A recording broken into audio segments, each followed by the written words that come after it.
in. And then start talking?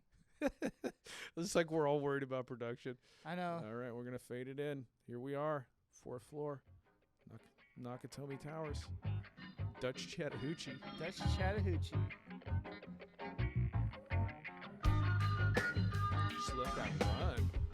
That's nice. It sets the mood. Sets the mood. Get everybody relaxed on a Tuesday. Dutch Chattahoochee smoking heaters. Smoking heaters. See, some people think they call me the heater because of my pitching fastball, but it's for other reasons, which I will not discuss on this podcast. I'm sorry. 3BGB. On Episode 3 on, what's the date, Earl? 2/22/22. All twos across the board. That must mean something. It's a special day for us. Fading it out like a pro. As they say, third time's a charm. Well, this is the third episode. Oh, I hit another button. Whoop. Oh, whoops. That's good. You got to have that. That's a tease. A little tease. Someone's like, what was that in the background? It's like, you'll find out later. Find out later. How's it going, buddy? We're back at it. Unbelievable. I like to roadmap it at the beginning sometimes. Kind of like so the listeners would know what might we be talking about today. Get the nos going. Oh, yeah. I opened it slow and quiet, so you did good. It wouldn't pick up the pop when I open it. I brought us I got a bottle of water in here somewhere so I can wet my whistle, but I've lost it. There's one right there on the board. I've lost it. Yeah, so the roadmap, as I see it today, and you're welcome, because we're not really going to follow the roadmap. That also never happens. We never do. We actually have a list of things to talk about in order. We just never stick to that. We don't stick to that. And for me personally, what I do is I listen to the last podcast. I instantly can't stand myself and how unprepared I am. So I'm going to start with podcast 2 review. Then I'm going to roll. Yeah, then I'm going to roll. Well, yeah, just pretty much me. I can't really criticize you because you're the ace. Dutch Chattahoochee's bringing the heat every time. And then I'm going to talk about, and I'm going to keep this short. I don't know how I became a T-ball coach, so I'm going to explain the email. Oh, for your son. He's 5, correct? Well, Liam, yeah. So Liam is how I became the T-ball coach for Liam, which the email, I'll explain the email back and forth and how that ended up. Then I'm going to give a short draft of my motivational speech that I'm going to give to the T-ball players. And then I'm going to give a short brief. I'm going to try to keep these at 5 minutes. Short brief on the Denver trip and the longest home run project. If your T-ball speech does end with, if you don't hit, you're off the team, it's not a good speech. We'll see. I'm just going to – I want to give it to you raw because I want original Earl reactions like you don't know. Because you actually have not told me anything about the speech today. So whatever you say to me now is the first time I'm hearing this. Exactly. So I can like kind of gauge your reaction on how it might go. I'm probably going to laugh just because I don't think it's going to be serious probably. And I'm going to find it funny because you're talking to 5-year-old kids. Yeah. And then I'm going to give like 5 minutes on the EthDenver boondoggle, but technically a success with the city of Victor. And then we'll jump right into the meat. And I don't know how long this podcast is going to go today, but if you're talking to me about universal DH, that's a long discussion to get into. It's a dicey one for me. So I'll say that's the meat. If there are people for the universal DH or against the universal DH, this is the podcast you're going to want to listen to. I don't want to come off rude right now, but I'm going to say this anyway. I get that the universal DH is whatever, and that we used to not have a DH, right, until, 73 or something? Yeah, it's like 72 or something. So, maybe 73. But yeah. The fact that it's been there since then, it's changed the game. I like it. So if you think that the pitchers should not hit anymore, fuck you, dude. I mean, that's part of my review. So like, here's it upsets you highly, correct? It does, and listening to podcasts too. So the first thing is the apologies to Earl because I wasn't properly prepared, and I went back and listened to it, and Earl is just slinging humdingers, and I'm digging in my computer looking for like spring training data, and that's just not how you run a podcast. I got to be actively engaged with you, Earl. If we're gonna get this done. At the Dinger Derby, and you were on your phone looking at pictures. I was trying to look up Yogi Berra stuff. So But You were doing research, though, technically. I mean, at this stage of the podcast game, we just want to get our reps in. And I was like, we got to keep doing it every week or we're not going to figure out the sound equipment. So that's one thing we're working on. The second thing, when we started talking about the universal DH, I just get upset, and I was like, nobody wants to listen to me be angry. It was funny reaction, like, no way. You were like, Nobody super wants shocked. nobody wants to listen to me be angry for like an hour. So I'll explain when we get to that segment, the headspace that I'm going to try to get myself in, so I can kind of keep it funny, but get my point across that I'm breaking inside. Go outside, smoke a couple cigarettes, cool off, come back. Yeah, so I don't like smash a window. So, what I did at the end of the second one, if you listen, I go on this profane, laced tirade on how upset I am. I was like, I can't do that because if Tide Bleach, some family happy product just wants to throw money at us, Earl. They're like, dude, we love what you're doing. We want a sponsor. Can you cut back on the F-bombs, the S's, and the MFers? And my response to them would be, what the fuck are you talking about? Honestly, I'd be like, I appreciate the offer, but I'm not going to do that. I'm not going to change my personality. I can't. Well, what I'm saying is for me, because, I'm very well-versed in cussing, is I'm going to have to just sprinkle it. It's got more meaning if I choose the right spot on it, because there's no possible way I can keep this a non-cussing podcast. But if you start talking to me about universal DH, I have the possibility to completely go off the rails, and I need to check myself, because I'm just not going to get Downy fabric softener to throw $1 million at me here's what we'll do, with though. that many MFers. If we don't get Downy, Hill Country Fair will throw us a bone. Hill Country Fair bleach. That's what my wife and I use. Hill Country Fair bleach. Yeah, I might have to. It may not be Downy level of popular, but it works just the same. Because ultimately, on some level, this is like the goal of my sellout. Like, can I make just talking about baseball the funnest job ever, and going to baseball parks, somehow obtain these sponsors? And I'm just letting the sponsors know I'm going to keep my MFers. But here's the thing. In the right spot. You're going to sell to the point where, hey, this is Ernie Granville, sponsored by Bounty Bleach. Welcome to the podcast. Well, I could say, like, it's going to keep your clothes fucking clean. That's nice. They like that. But see, that sounds great. Like, if I saw a product, right, there was bleach, it said, it'll get your clothes clean, and the other one says it'll get your clothes fucking clean, I'm going with that one. Right, but see how I inserted it in there nice and neatly, and I didn't go on a tirade with it. So that's a personal self-review from podcast 2, and I'll end my review there. Dude, check this out. Yes. We're gonna get sponsored by Tide, right? Mm-hmm. Tirading with Tide. Sponsored by Tirades by Tide. That'll be the segment sponsored by Tide. Yeah. Tirading with Tide. And it's kind of like a trigger too. Like like anybody who knows me, like, you want to watch Ernie's head explode? Sweet, just talk to him about the DH. What do you think? Universal DH. Like, just walk up to him and say this universal DH is sweet, right? And then watch him just go. It's like I can't keep it together. You do that where you just close your eyes for a second and look the other way. You're like, yeah. This podcast will be the test. This will be the test if I can keep it together. Because I hate it. I don't like universal DH. I like seeing pitchers hit, and like, again, as we say every fucking time, every week. Oh man, it's taking away a lot of the we'll get strategy. Yeah, we'll get down and dirty with everything on it. But let me first explain how I became a T-ball coach. Down coach. and dirty, and we need to get cleaned up. Sponsored by Tide Bleach. Tide Bleach and Downy fabric softener. So let me just explain the T-ball situation. Oh, with your son? Well, yeah, Liam.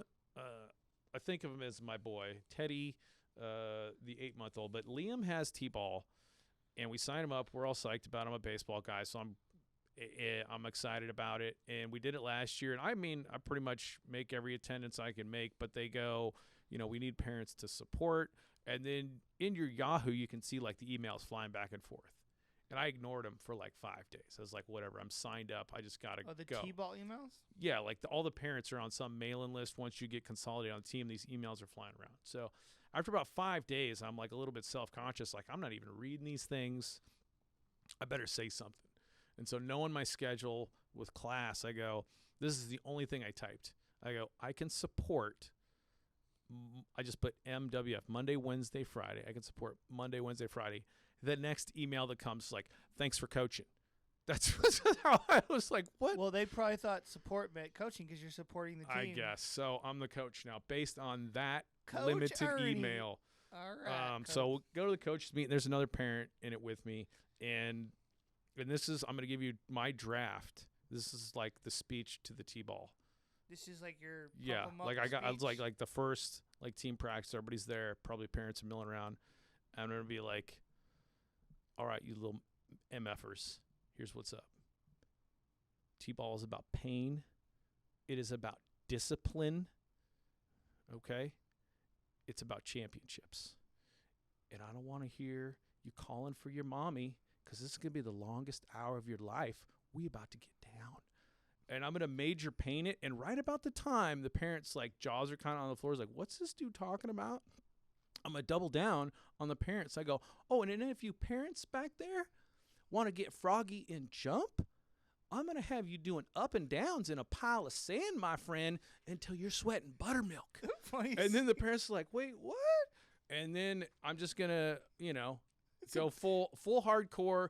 And what I want to do, and this is a fantasy of mine, I want to just PT the parents, which stands for physical train the parents. I was like, y'all just running laps while I'm running practice. I thought it was funny. He said it's about championships. That's what and then I'm going to punish the parents. They're just going to be doing push-ups and jumping jacks, run around the field, up and downs. And then I go, I'm going to break y'all down. I'm going to break y'all down until I get somebody to be a stat keeper. And then they're going to be like, why do we need stats in T-ball? Everybody hits 1,000. I go, and I'm just going to point at the parents like, oh, I'm going to make an example out of you, Mr. Smart Guy. We got an expert. We got an expert here. Oh, hold on. I just lost By the way, in T-ball, there's no such thing as winners and losers, right?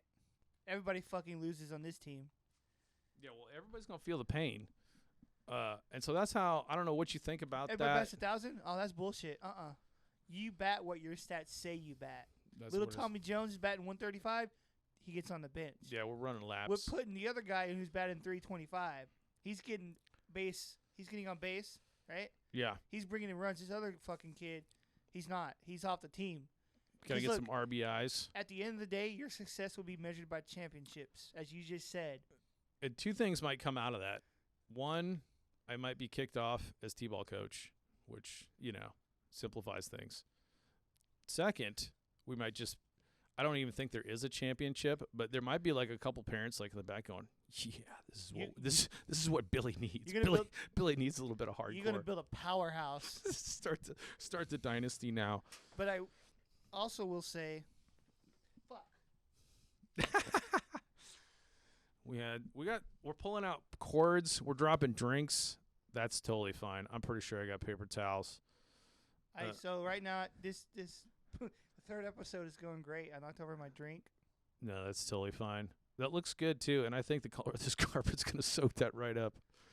I've got to go get paper towels. All so right. when I do that, you speak about your T-ball stuff. Okay, well, I'll roll into EthDenver, and you can probably hear that from the other room, and it's boring enough. So I'm not going to talk about crypto because it's horribly painful and boring.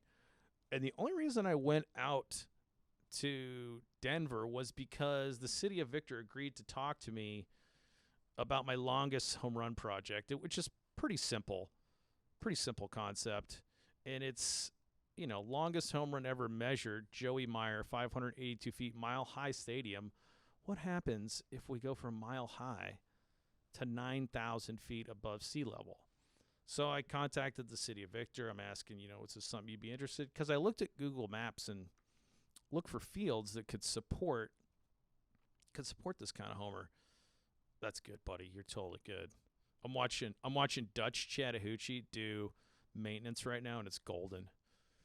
But yeah, it's the. That's because I care about the quality of our floor, and it must be clean at all times. Well, Mr. Nakatomi of the Nakatomi Towers does like to keep his building tip top. But Well, see, also at 97 the Cat, we keep it clean. Keep it clean. Bonneville Speed Flats, right? This is not race car situations. It's just I want to see how fast can I make a motorcycle go, or how fast can I get a car to go. You're looking for ideal conditions. This is essentially that idea applied to the home run ball. How far can we hit it? The hardest part's going to be finding dudes, because it's kind of middle of the season if we're trying to do it in August. But anyway, City of Victor, super nice people. The other thing I would tell you, so this is what I did at EthDenver, because it was a boondoggle. Have you ever seen the movie Goodfellas? It's been a while, but I have seen it, yes. Do you remember the suit that Joe Pesci was wearing when he got whacked at the end? No. Okay. Well, I was wearing that suit, and I was milling around outside talking to people about baseball and handing out Japanese baseball cards. I could imagine, dude, a guy in a suit. I would take him seriously. Yeah, nobody took me I seriously. was like, hey, come here. What's going on here? I had the same microphone with the green guard and the yellow wind cover, and I just wanted to talk to people about baseball. About 3 people thought that was pretty entertaining, and those were the 3 people I talked to. And then I was like, I gotta go. I gotta bounce up to Victor. So, pretty big boondoggle, but the Victor thing is coming along nicely. So we'll see. Because the air is so thin up there that it will just fly. It's like 9,700 feet above sea level. There's no like wind force to really slow the ball down. Yeah, there's no wind resistance. It just. Can you imagine Ken Griffey Jr. in his prime hitting those things? Yes. That's the idea, to get either some recently retired dudes. I have a couple prospects, maybe. There's like a couple of guys who, one was like a first-round draft pick.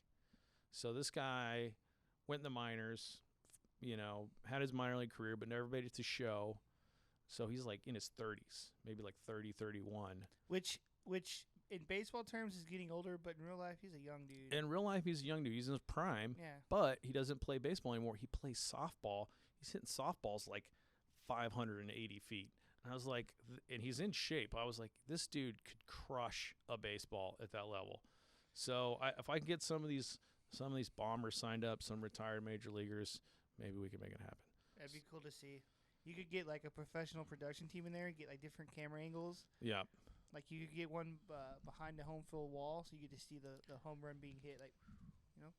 Yeah. So those are the prelims. Now for the meat of the show, we're going to be doing Universal DH, and what's the musical guest or the musical review? There's a local San Antonio punk band called Destroy Orbison. That's a great name. I agree. And so here's the headspace I'm trying to get in for the Universal DH. I lost my head. I got extremely upset talking about it, and then I went on a profanity-laced tirade, and I don't want to do that. So here's what people say first and Okay. foremost. People say their run differential, right? That's a big. They think one league's too low, So, but here's the thing. So the top last year, right? We're looking at stats. Mm-hmm. Runs per game. Houston was like almost about 6 runs, and the lowest was 3, almost 4 by Pittsburgh. So there's not a big difference there, right? Yeah, Pittsburgh's having some tough times. The universal DH. There's many reasons why people think it's such a good idea or bad idea, but for me to be able to talk about it without jumping out this window, Earl, I have to be in the right headspace. And here's where my mind is at. It's as if I was in a coma for 3 years, and then I woke up out of the coma. I'm kind of disoriented. And then, like, the nurse is there to give me water. And then the doctor comes in. He's like, hey, dude, while you were in the coma, we chopped your penis off. And I'm like, what? What? When did this happen? What? Wait, whoa. And when and why? That's and the I'm question. like, when and why? I'm in disbelief, but I'm kind of like laughing it off because I don't want it to be true. I don't want to look. I don't want to know. So I'm just like, you're kidding me, right? Like, that doesn't make any sense. You're a doctor. You can't even do that. Why would you do that? And he's like, I don't know. It seemed easier. There's an infection. I was like, you could have amoxicillin, something. I don't know. I had the scalpel. Seemed easy. Seemed like an easy fix. So I'm in this mental space where I'm in disbelief, but I have to laugh it off, because if I'm not talking about universal DH from that headspace of laughing insanity, I'm going to go nuts and just unleash the anger, which I don't want to do, it's which like doesn't that Sunny help. Philadelphia episode where I forgot who it was. It was Charlie or Dennis where they see Sinbad and the singer from Matchbox 20. They imagine that they're in the like he's in this mental hospital or whatever. They're with him, but whenever he wakes up to go outside and go back, there's nobody there. That's exactly what it's like. You're insane. You're going insane. I'm losing my grip on reality basis with the universal DH. So But see, here's another thing I don't understand. Owners are greedy with their money already, but if you have a universal DH, that aren't means you paying more? yeah, it's gonna be more expensive because now you're paying for a specialty player. Yeah. So it's gonna cause your team salary to go up. So that's why I'm confused as to why they want a universal DH. I think, and I could be wrong with most of the things I say, I think the players' union, it was one of the things they wanted because they're like, more money for them though. yeah, more money for us. Dudes have like extended careers, which is kind of a misnomer. One of the things I read was the idea that it extends veterans' careers. And Not it always. like looked at the average age of like all the AL DHs, like they're in their 20s, most of the DHs. They're like 27, 28. So it doesn't really extend. You just find these guys that can hit and plug them in. So Also, at the same time, if you are a veteran, you can't hit, you're fucked. yeah. Like, why would we have you on the team?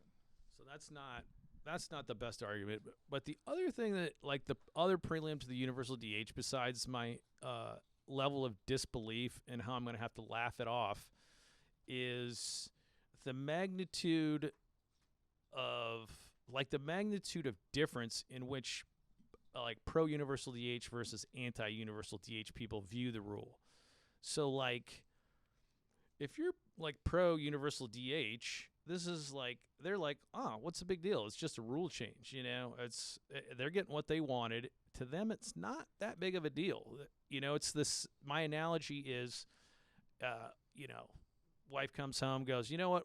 I've read an article that says whole milk is better than 2% milk, and so this household, we're just going to start shopping and get whole milk.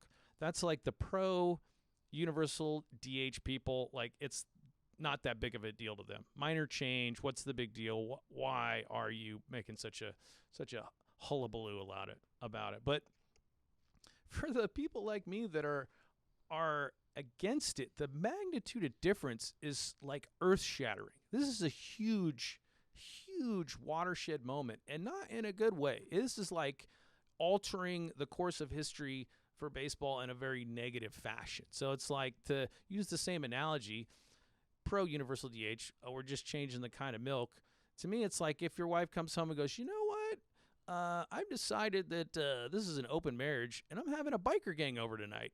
You're just like, what? Hold up. Wait a second. This We shit didn't. doesn't fly. We didn't even talk about this. Like, what? What are you talking about? But So They kept this under a rug. Like, they didn't really talk about it a lot. And all of a sudden, out of nowhere, okay, universal DH. I mean, they've been talking about it for a while, but like they don't, like people that are for it do not understand that the people that are against it, like how huge of a deal we view it as. Like they don't think it's a big deal. To me, it's like a huge deal. It's the worst thing that can happen to sports this year. I don't understand it, and now we'll dig into the many reasons why it's painful, the many reasons. But I'm like I said, I'm on the side of not understanding why, like you are, because if it's about money, then what the fuck? You're gonna pay more money to have a designated hitter on your team. yeah, I mean, So if you're in the NL, I'm sorry, that means you're gonna have to up your salary to pay a designated hitter now. Cause isn't he considered an infielder technically, or no? I don't know how that works positionally. But regardless, it's gonna cost more. So let me throw these bullets at you, and then you just counter and tell me how you think about it.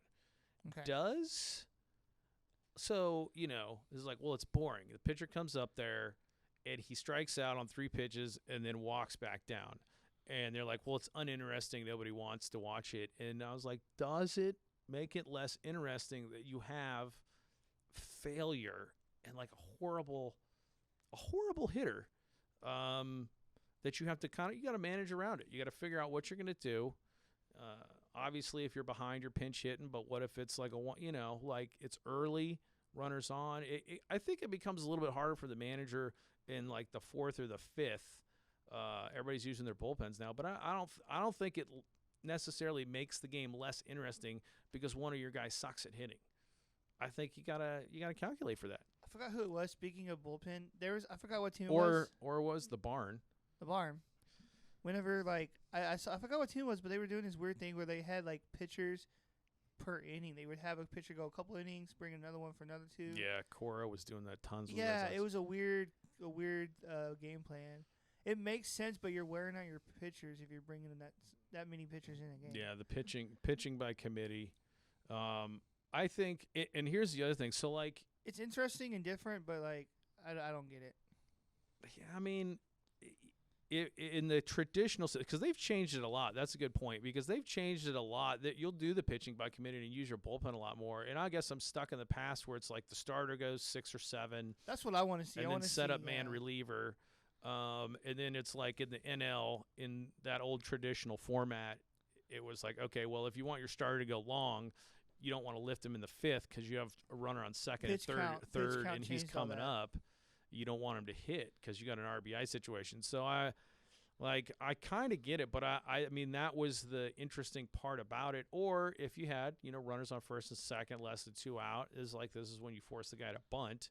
And they're supposed to train for that and practice their bunting and get them over. And that could be a difference in the game. But I don't think it's boring when you're strategizing. Like you said, okay, so it's the 8th inning. My pitcher, or not 8th inning, say 6th, 7th inning, right? My pitcher's been dealing really well. 1-run game. And you're like, oh, shit. I get excited. Like, okay, what's the manager going to do? Is he going to take out his pitcher? Or is he gonna let him hit? Or your bullpen's not that good. You don't even want to go there. It's a 1-run game. There's so many things that are interesting that people don't understand. I think people that want this rule aren't really baseball fans. I don't know. I mean, and the other argument is like, okay, you like the DH game, you kind of had it. So I was like, I don't understand why we need to completely erase the National League game from it, because it makes all kinds of weird stuff. So one thing it makes weird. It's exciting when a pitcher can hit, like it's cool, and now we're going to see that. That's always fun. Yeah. And I would argue, so like for as bad as they suck at hitting, pitchers? Yeah, as bad as they suck at hitting, like Bartolo Colon hit 1 home run in his entire career. There ain't nobody like that guy. That guy is built. He's a big boy. Yeah. And not built as in muscly. He's big. He's a big boy. Where they say country strong. Yeah, even though he's not from the country. He's not afraid of a cheeseburger, I'm guessing. No. But he hit 1 home run in Petco Park in San Diego, and it was such a hilarious moment. It was awesome. You could see he was like laughing, going around the bases, like, I can't believe I did it. So nobody's measuring degrees of awesomeness, right? So a DH comes up in the National League, he hits a home run. That's awesome. Home runs are awesome. But in the National League, when the Madison Bumgartners and Zambranos and Oral Hershiser's, when the pitcher comes up who's not supposed to produce offense and does, that degree of awesomeness is like 10 times more than a regular player. So because you don't expect it and you don't see it very often. Yes. It's like a surprise. So Anthony Turnstile's argument is the degree of awesomeness of a pitcher sucking and occasionally getting a hit is equal to or greater than just a regular DH hitting all the time. It is. It's really exciting, and it's hard to explain to non-baseball fans why. When they produce offense, I mean, it's hilarious. Especially, like, because some pitchers can hit, some pitchers can't hit, but then, like, if you're the guy that gives up that bloop single, you're like, fuck! To the pitcher? Yeah. So, like, when I'm playing my baseball game on Xbox, and I'm playing, I play as shitty teams to try to make them good, whatever, it's not the point. But I'm playing a National League team, and they, like, get the pitcher, and he gets on base, or he bunts it and gets the base. I'm like, what the fuck? This is a pitcher. Exactly. How did I allow this guy to get an infield hit and get on base? It does. And then, like you overthrew the first baseman. What the actual fuck? You're at second. How did you overthrow the guy? You could have easily just underhanded to him. Oh, God. It's exactly what I'm talking about. But see, there's that side of it, too. It gets people riled up. Like when your team gives up a hit to the pitcher, like what the fuck? Or you walk them. Oh. Ultimate sin, right? That's the worst. You could throw 3 strikes down the middle, and you're more likely gonna get him out Yeah. than walk the guy. And like it's always a close game, and you can see it start. It's like a middle relief guy. And he's like ball 1. You're like, oh, he's gonna do it. He's gonna fucking walk him. You see the ball. And you're like ball 2, and you're like, dude, you need to get this out right here. You're out of the inning. It's like ball 3. You're like, he's gonna do it. Like, and the manager's like pacing around the dugout like this mother. There's no way he's gonna walk the pitcher. It's so weird how like you're the whole game you're dealing, you're playing, you're throwing heaters, and for some reason there's like that moment where you can't hit the plate. You can't get the strike zone. You just it creates moments, see, and there's so many things. I want to say that. last year in the postseason, it had to be the postseason because I like that's mainly when I'm watching it. And it's like there was a guy a pitcher who had never had a major league at bat, and like even the announcers were going and the only reason that pitcher was hitting right because they need to bring him back out for those first few batters the next inning, and I can't remember the guy's name. And it's like Joe Buck and whoever. There's like the managers told this guy, do not swing the bat, take your strikes, and go sit down. And so this dude's up there, like he's hardly even in the batter's box. He's so far back, and he's just like, I'm gonna stand and watch. And the pitcher goes ball 1, and you're like, oh my gosh. That's when you start like, uh-oh, here it's we like go. ball 2, and they're like, it's like this pitcher. He's like this pitcher who's in the batter's box. He's like he can't believe he's about to get walked. He's never he's not even trying to hit. He's not gonna swing. The dude couldn't throw strikes. Walked him. There's been instances where like the pitcher will not even have a stance. He just goes up there and slightly holds the bat. Yeah, that's exactly what was happening. He knows he can't hit. And then you walk him. So like there's that. And then you have the additional quirkiness of World Series time, AL team, you got to go to the NL. You got to go to the NL park. And do that whole thing. That's hilarious. Those guys haven't hit all year, so they had to take batting practice before the postseason. And see, that's gonna go away. You're gonna be in the World Series, and you're not gonna get a chance to hit. It's a quirk. It's gonna suck ass. I think a quirk is a good thing. So that, that's. There's a lot. I always come back to the Matt Stairs home run. For anybody who doesn't know what I'm talking about, just Google like Matt Stairs NLCS home run. It's an unreal bomb. Get in there. It's not gonna derail a whole lot. It's super Please things. derail. So like there's a list of like the greatest pitching hitters that are pitchers of all time. Yes. And this is I was looking at the list earlier, and this name came up, and this is the greatest baseball name ever. Tell me if I'm wrong. Okay. He's according to this website, which is ranker.com, he's the 5th greatest pitching hitter of all time, right? His name is Sloppy Thurston. That is a great name, right?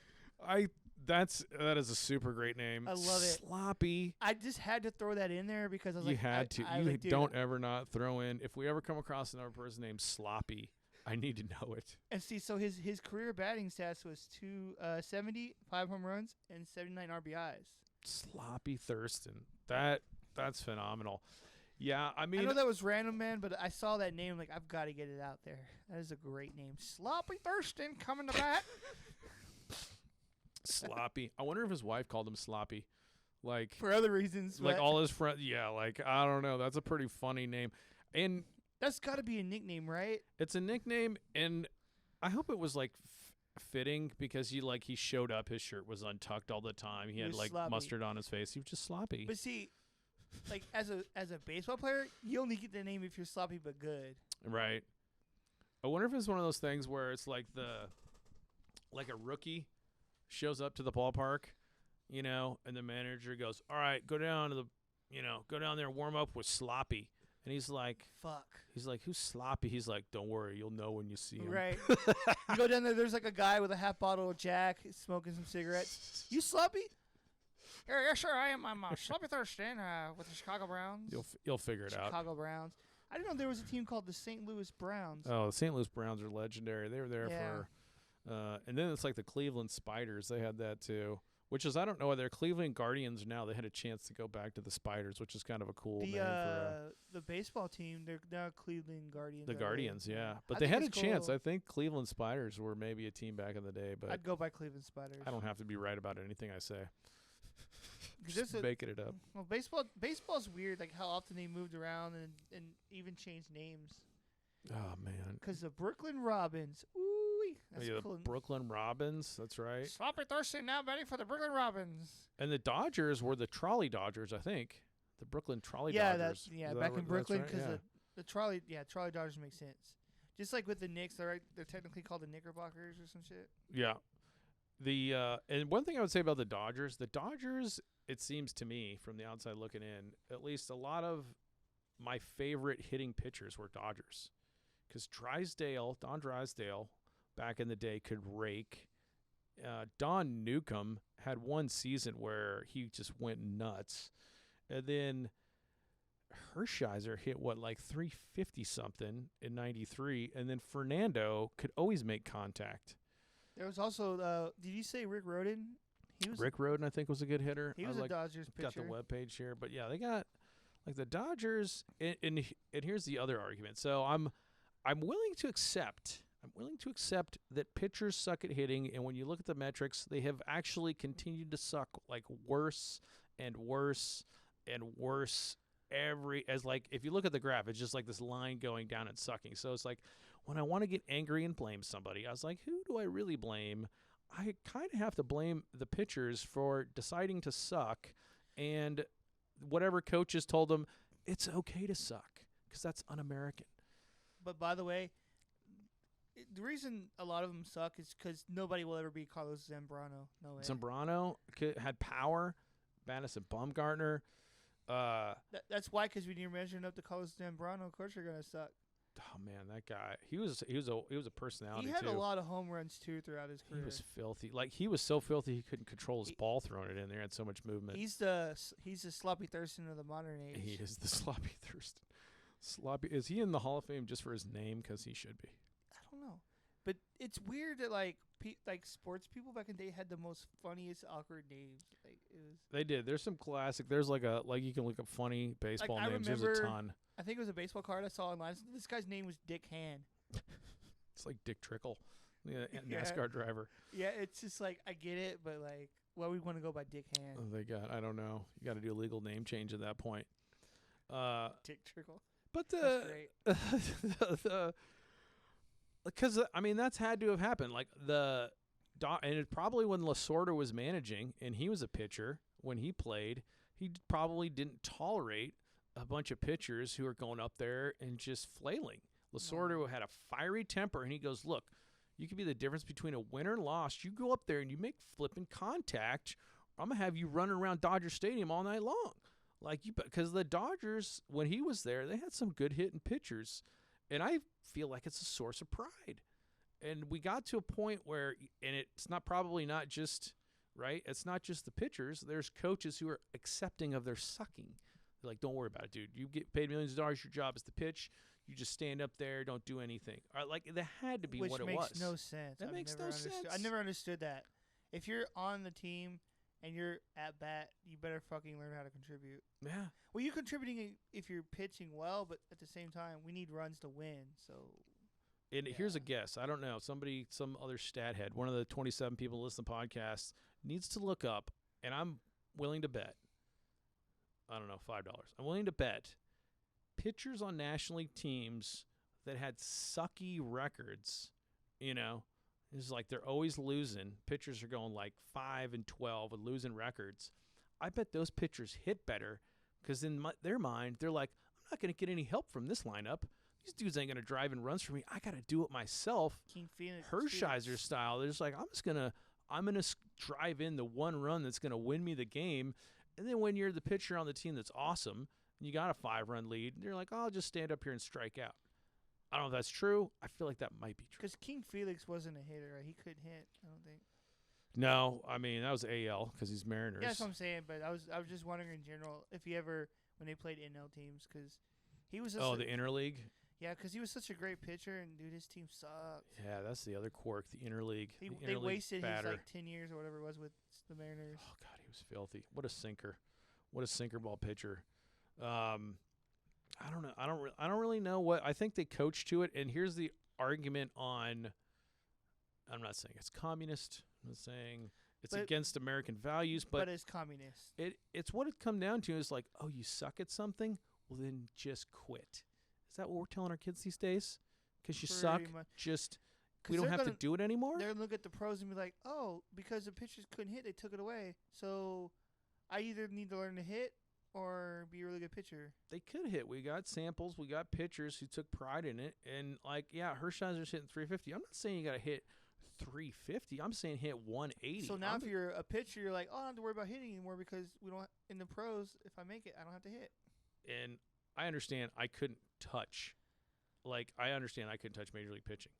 But if you were there as a pitcher and you see it and you're kind of, like, in the mindset, you know what, like, this guy's got, go up there with like a nice light bat, 32-inch bat, you know what I'm saying? And you're just like, all you got to do is lay up stuff out of the zone and try to make contact, get your bat started early. These dudes are athletes. You can't tell me. You can't tell me they can't make contact. Also, you can't tell me that they can't take a little trip to the batting cage once or twice a week and work on their game. Yeah. That's the other one. So there's just no excuse. Well, not saying you have to be great, but to not know the art or the form of hitting. Yeah. Jacob deGrom, the Mets, they said, I was like, oh, well, he got injured. He's a good hitter, too. Well, they said he got injured because he was hitting. He's like, I think I had injuries to my pitching stuff because of being a hitter. And I'm like, dude, this is baseball. Be a baseball player. Don't start telling people you're getting hurt hitting. That's like you get hurt doing anything. I don't know. Yeah, Fernando, Hershiser, Drysdale, Don Newcomb, all Dodgers, all great hitters. I don't even know. Don Larson, let's not forget about him. Yeah. Run differential. So here's some arguments that actually that don't hold up. Okay. One is when you look at the leagues, the run differential isn't that huge. It's like a 0.1 or a 0.2. That's what we were talking about at the beginning of the show. It's like a couple runs, so it doesn't really make a difference. I mean, it's not enough that like you're going to put in the DH, you're going to have all of a sudden all this offense happen in the National League. And then the other argument, if I could find it, I lost it. I was going, the retribution factor. That's one, right? So they're like, these, if you're throwing at people in the National League, well, you got to go to bat. They're going to throw at you, so you're going to get less beanballs. I don't know if that's actually true. The only incidents I could find of the retribution factor was Cole Hamels plunked Bryce Harper, was like first coming up the next inning, and they threw right at his nads. Yeah, because if you're on the opposing team and the pitcher's doing well and you want to win that game, you're probably going to throw at them later in the game. I would. It's people don't understand like that's part of the game too. It's a shitty part, but it is part of the game nonetheless. Yeah, I mean, but like now you're probably not going to hit him on purpose anymore because it's like, well, he's a designated hitter, so if he's out of the game, it doesn't really matter. But with a pitcher, obviously. In attendance, that was the other one. So the first DH. So. Well, they put it in 72 because they're like, well, this will boost attendance. It didn't move the needle. That was like the guy who wanted it was the owner of the Oakland, Charles Finley, and he goes, this will boost attendance, and it didn't make one bit of difference. So, and I also wanted to give a little plug to an individual by the name of Herschel Cozine. Herschel Cozine, and this is another random, this maybe starts rabbit holing, but so Elysian Fields Quarterly is this old, not old, but this out of print like baseball magazine. Some dudes, I think in Minnesota or something, printed this magazine, and it's all these articles about baseball that are fun to read. It's and I ordered some on eBay, and I got them from this dude named Peter Chen. And Peter Chen is a baseball artist. He makes art of baseball players that look like they're on a Jumbotron, which is kind of awesome. I was thinking Peter Chen was an ESPN reporter. He could be. But That's, this guy makes Jumbotron art, like the 1970 scoreboard Jumbotrons yeah. that only had like the digital readout, Yeah. but they could draw pictures of people's faces. So he does that. And he's the one that actually sent me these old Elysian Fields quarterly magazines. And there's a good article in one of them by Herschel Cozine on why why the DH doesn't really, arguments don't hold up. So special a tribute to Herschel there. Because I feel like if you don't want, if you're already not going to games because you don't like baseball that much, that changing it to university is not going to change. Not going to change nothing. Because if you don't like baseball, you don't like baseball. I You get what I'm also saying? say everybody likes baseball. I think there's people who don't think they like baseball, but I haven't beaten them into submission yet and forced them to like baseball yet. But if you started talking about it, like if they listen to this and they went to a game with us, they'd be like, you know what? This is badass. If you take people to the ballpark, they usually have a good time. And I would argue for people that, because there's people out there that are be like, well, I'm not gay. And you're like, oh, you're not gay? How about we give you a double consecutive life sentence? And then all of a sudden, after about 10 years in the can, they think they might want some D. So that's my theory on baseball players. There's people out there that don't think they like baseball yet. I just have to, I don't know if I would go with your argument. That's not my way of thinking. But yeah, there's some. Yeah, I feel like people don't realize how awesome it is until they watch it or you start talking about it and like, you know what, you're kind of right. And then you start talking about the different leagues that are around, and they're like, man, baseball is cool. Because like baseball is kind of like basketball, where it's like, because basketball there's so many different little leagues. You know, baseball's the same way. It's every man's sport, right? It doesn't matter how tall or short, I'm 6 skinny, foot. wide. If I was good at baseball. Baseball is the one sport really, well, I guess bowling, but the one sport, Yeah. major sport where you're not limited physically. You just, Yogi Berra's 5'8". What's Altuve, 5'6" maybe? Yeah, height in baseball, height doesn't matter. Height, size. John Crook drank like a case of beer before every game or something. I mean, these guys, that's what you do. That's how you do it. He's a stud. So if we're going to go do the Universal DH, I'm going to watch the Nippon Baseball League in Japan. Ooh. And you were doing a little bit of research on that. But the Central I League... was not... I knew it was a league, but I wasn't aware of how many teams there were. And Yeah. I found out, okay, there's 12 teams, 6 teams in each division. So The that was kind of interesting, I thought. Yeah. Was it the Central League and Pacific League, right? The 2 leagues? Yeah, the Central League still has pitchers hit. That's it. I'm holding on to my sanity. I'm holding on to like little strings of hope, and they'll probably do away with it just like everybody else. But right now, they still got the pitchers hit. Because whenever MLB in the 70s adopted, I can't say the word. You don't have to say the They word. took on the role of the DH, so did all the other leagues, such as this league. Yeah. Nippon? Is that how you say it? Nippon League? Yeah, the Nippon Professional Baseball is basically the MLB of Japan. That's my other rabbit hole, is the independent leagues of Japan. But yeah, the Chunichi Dragons is going to be my new team.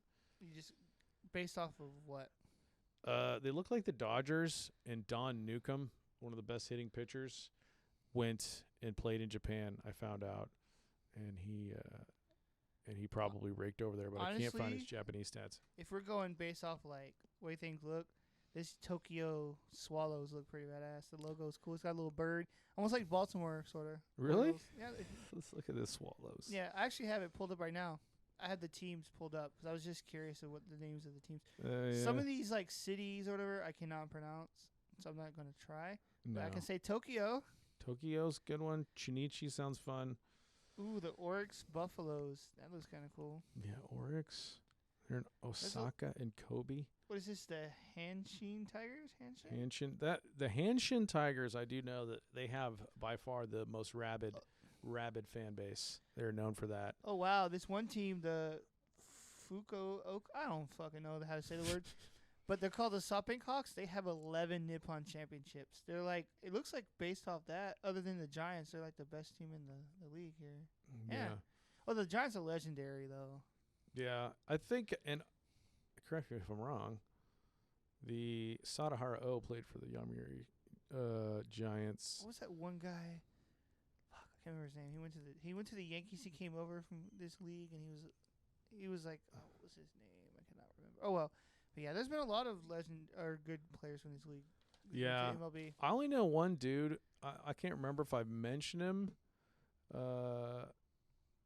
before, but Mike Nakamura played baseball with me in college, and he was on the Japanese national team, and then he ended up,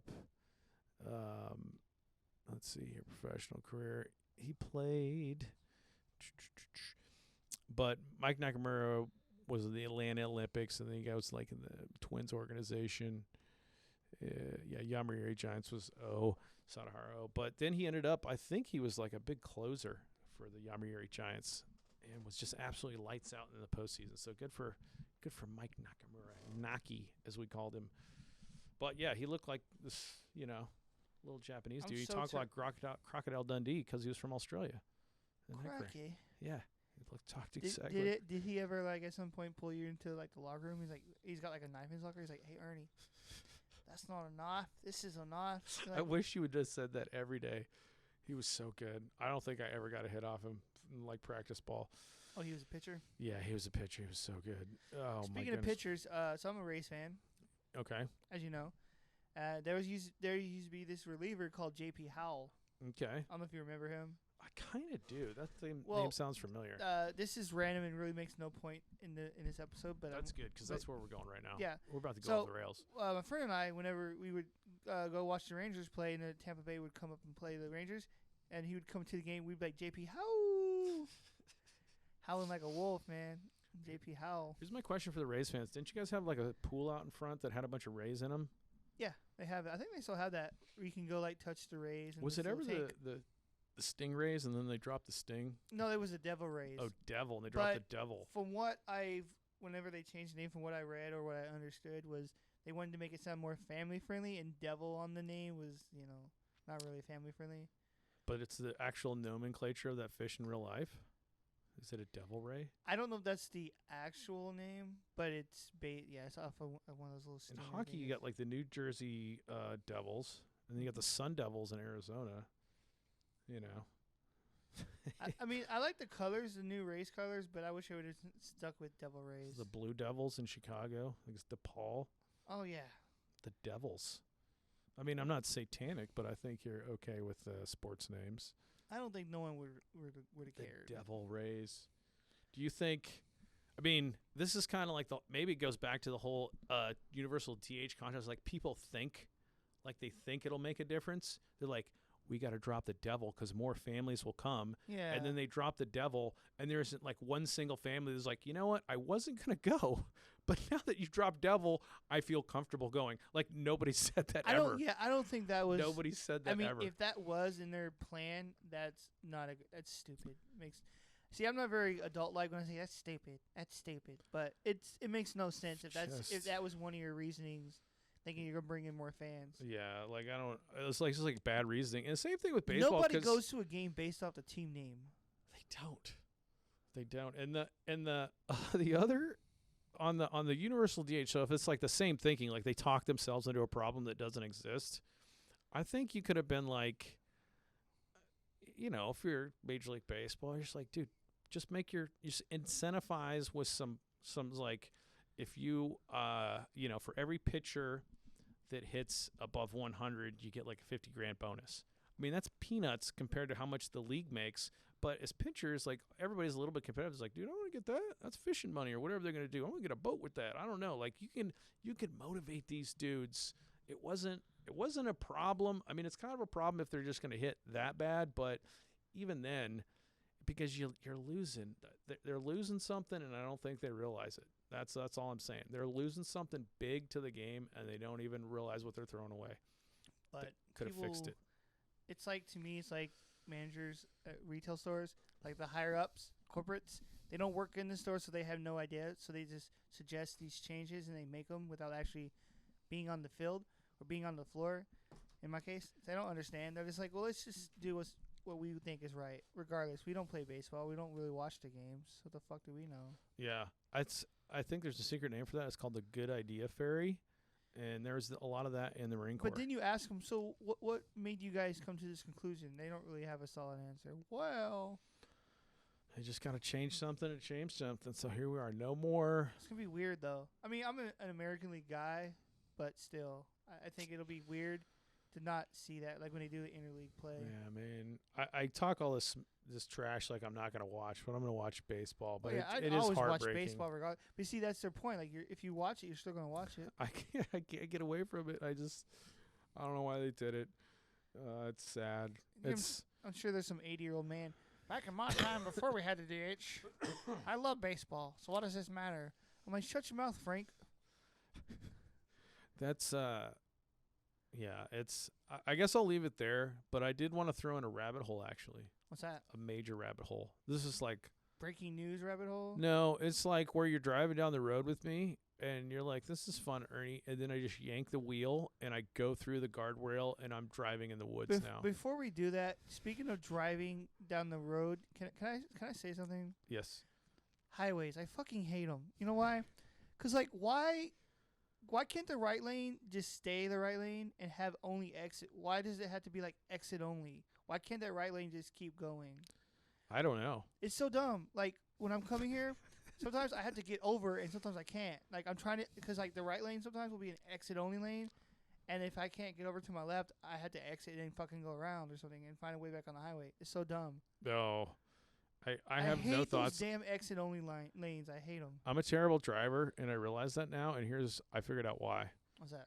My entire life, I'm old. I'm 46. My entire life, I've driven a 4-cylinder vehicle, just beaters, Yeah. just 4 bangers. And I recently got the Kia Sedona, which is a high performance automobile. It's sweet. If you don't have a Kia Sedona, You talking about that little van thing you drive? oh yes, I Yeah. recommend it. V6. It's like a tank. When It's- I'm in that thing, I feel like I'm in a tank. It's unbridled I'm power. like, dude, fucking crash into that building. I can't control it. It's just it's got too much for me. Like when you hit the gas, I hear go, like, dude. I'm a terrible driver now. I just used to drive these 4-cylinder trucks, and now it's like, what am I? It's like driving a race car with that thing. Hey, you got the cat money, 979 the cat money. Now you upgraded. This is true. Yeah. 97.9. And here's what 97.9 the cat wants us to push What's besides that? baseball. What's that? Because I guess I've beaten the universal DH. I'm relegated like the man in the coma who's lost his Johnson. I don't know what to say about it, and it's there. But at one point, it might have been episode 1, we were talking remote viewing, and you were saying something about UFOs. And I want to go UFO rabbit hole before I don't Destroy remember Orbison. what it was, but I don't remember. But all I know is that UFOs and aliens are obviously real and they exist. I don't know what aliens look like, but there's other creatures out there, obviously. And I'm not saying, I mean, Because they're there's no totally way unrelated. in this whole fucking universe and stuff that there's no other living species out there. That's bullshit. I mean, I'm trying to search for reasons why Major League Baseball did what they did, and I don't know if that's unrelated to meddling, I would say there's a high chance From- it is. these UFO species that are. You ever see the X-Files? It's like that. No. They're never talking. watched it, That's a actually. good one. I know of it, and I know like the characters' names a little bit, but I've never watched it. Yeah, I could be wrong on this also, but I feel like the X-Files premise was the government knew that UFOs were here. Not only did they know, they were kind of communicating and working with them. Like, don't completely destroy us yet. We'll help you. And while they were like appeasing the aliens, they're working on their like side project that we have to defend against the aliens. I don't actually know, but I feel like Major League Baseball could be like, we might have to destroy baseball to appease the aliens 'Cause because they can pitch, but they can't hit. Because the alien YBBC-15 from planet Yokisoba Blue came down to the Earth, made a deal with the commissioner Rob Manfred, and they worked out a deal, and so Rob Manfred listened to the aliens and like, okay, we'll get rid of the pitchers hitting. That would make sense. We'll have universal DH because up there on that planet that I just mentioned, I can't remember the name of, they love the universal DH. Yeah. And they paid Rob Manfred a large sum of money to do universal DH. I but mean, he won't mention that. I But d- Here in 5 years, when that paperwork comes out, he's fucked. It just loses its government protection. It's open Yeah. open information. Yeah, I don't really know what Major League Baseball is doing. They killed 40 minor league teams. Now we got to go universal DH. I don't think they feel the magnitude of that, and I don't know if they're talking UFOs or not. But here's my guess on UFOs. What's that? Did you see the video of the pilots that got released where they were like tracking it on their heads-up display? Yeah, I've seen that. Yeah. And then they interviewed the pilots, and they're like, "Well, what did you think about it?" And they were like, "I don't know, but it definitely nobody has, as far as we know, no nation has that sort of performance abilities with any of their airplanes. So that thing was definitely probably not from this world." Yeah, and if you're a pilot, you know kind of like what planes look like and what certain ones look like. So if you see one, you know that's not a model that exists or is currently being tested. So that's definitely something else. So But it's you know what I mean? Like, you know, if you're a pilot, what certain. Yeah, they were like, it's definitely alien. And the other thing they said, this is where I go down on my entire theory that the aliens are here. They go, when we first saw it, because we got scrambled, we were already in the air, we flew over there rather, and this thing was above the ocean, above a huge disturbance in the ocean.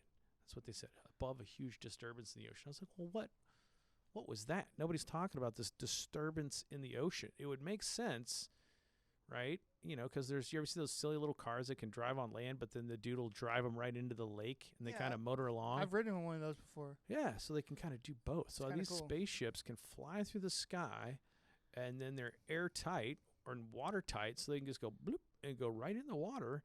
And that was like the mothership down there, and they were like just coming out of the mothership and taking off, or still talking to the mothership.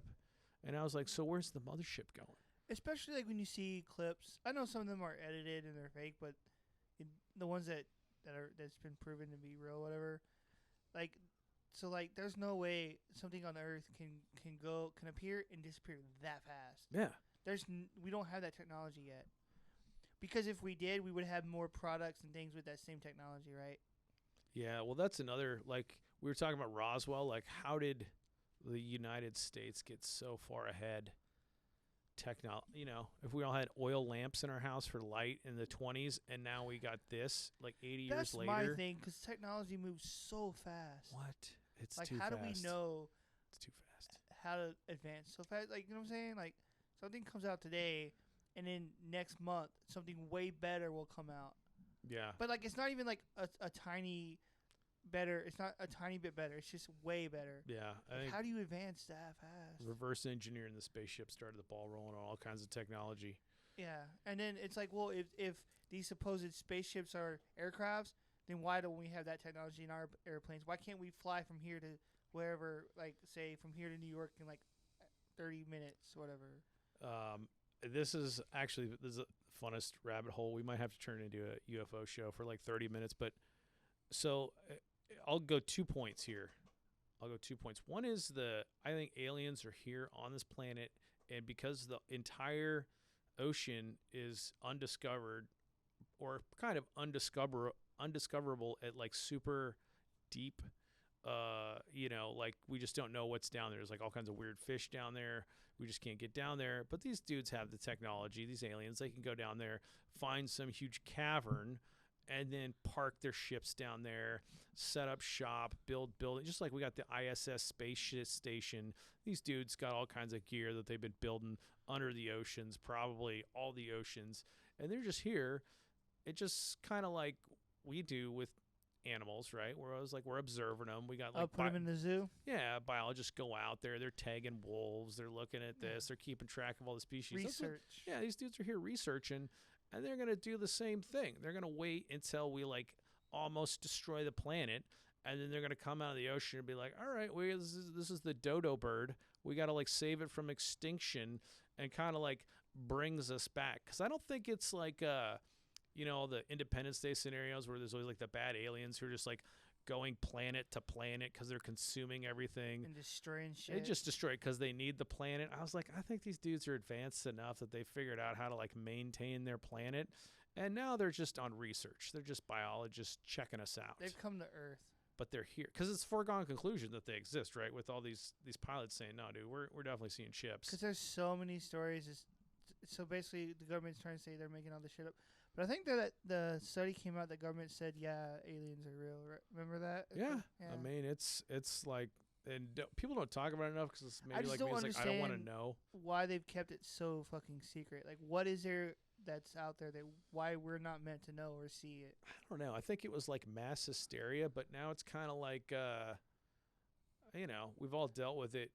You ever see the movie Ted with the little bear? With the little bear. Yeah. It was kind of like that, where it was so insanely out there that the world like couldn't believe it at first, and then Seth MacFarlane like rose like, but eventually nobody gave a fuck. It's like this is like unrelated to aliens, but it's with dealing with other non-earthly things. Because I was on the way to work one day, dude. Right, there was this car behind me, and I swear to God, this happened. I'm not joking. That when I got to because it was behind me, and when I got close to the stop sign, it was already at the stop sign. So somehow it pulled in front of me on a 1-lane road, and I don't ever remember. It did not go around me.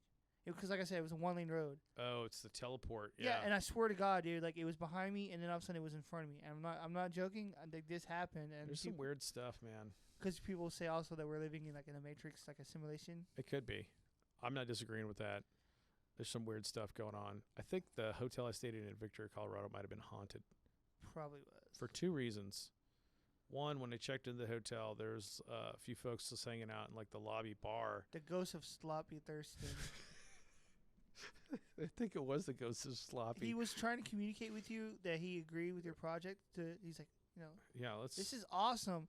But he came off as scary and rude, and he apologizes for that. These people were like, they're like, what room you staying in? And I go 408, and they're like, oh, for real? Yeah, they were all like, oh, I was like, that's not good. I was like, what does that mean? Did you like look it up and see there was I didn't want to look it up because I was like, I don't want to know because I don't have any other place to stay. What's the name of the hotel? The Victor Hotel. And so then they're like, oh. And so I go, what does that mean? And the one guy goes, man, that's pretty haunted. So he just outright said it. And then when I was up there, and I'm not making this up, I was pretty tired because I'd gotten up at 3, to make the flight. So I was a little exhausted. But in my mind, the floor was moving, and I got pushed on the bed. That's all I'm saying. So that was, I don't know. But I was like, I have to sleep. The heater got pulled out of the wall, and I was like freezing at night. So I'm not sure. I'm not exactly sure what happened. But anyway, I survived. Hopefully I'm not possessed. Maybe I am. But that's what happened at Victor. I mean, you do seem a little odd this morning. I don't know what happened on that trip. It was fun. It was fun and interesting and tiring. But the point being is aliens are here. They're living in the ocean, and they're meddling with Major League Baseball is kind of how I'm tying that all together. Yeah. Rob Manfred made a deal with aliens, signed a big contract. Does that make sense? I feel like that makes perfect sense. The tie-in with the aliens and stuff to Major League Baseball? Yeah. Absolutely.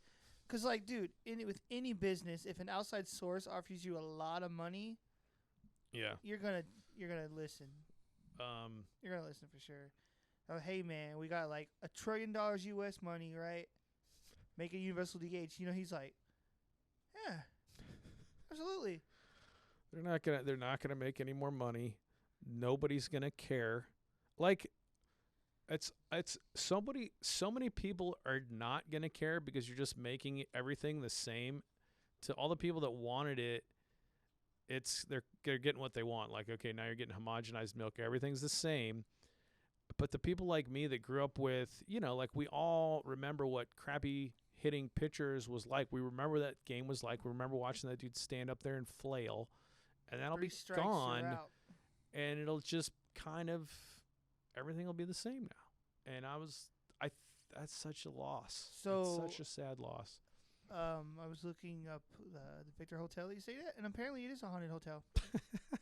That's why I got pushed on the bed. Apparently, this little and it says in 1900, like there's one of the first little things that it mentions was, like in the 1900s, there was this guy Apparently, there's like an elevator. He was on the third floor, I think, and he was like, Sloppy? yeah. Or no, he's on the not Sloppy Thurston. He knows better. We're gonna say he died of old age. Sloppy. He died of hitting too many dingers. Yeah, his body gave out, man.